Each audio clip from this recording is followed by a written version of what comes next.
Hi everyone, Gene Call here again with MasterGraphics. Today I'd like to show you how easy it is to walk up to an HP DesignJet T2600 and make a copy from a hard copy.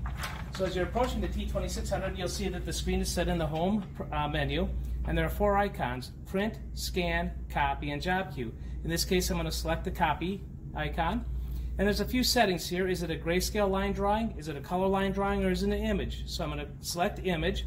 I can select the number of copies I want. If I had multiple sheets, I could select the collate, and I could do the first page on top or the last page on top, depending how I'm scanning them. So now I'll walk up to the plotter, and since I know this is a D-size sheet of paper, there's a D on the right side and a D on the left side. I feed it image side up into the scanner. It'll grab it. Walk back over to the control panel, say copy. Now as it's scanning, it's going to give me a preview of the image that I'm scanning, and it's going to process it. So this takes a few seconds to process, and in a minute here it's going to say OK. And then I can go ahead and select it, and it'll go forward. And at this point I can say finish, and I can hear the plotter starting to make the copy right now. At this point I can just hit the home menu again or feed another sheet to make another copy.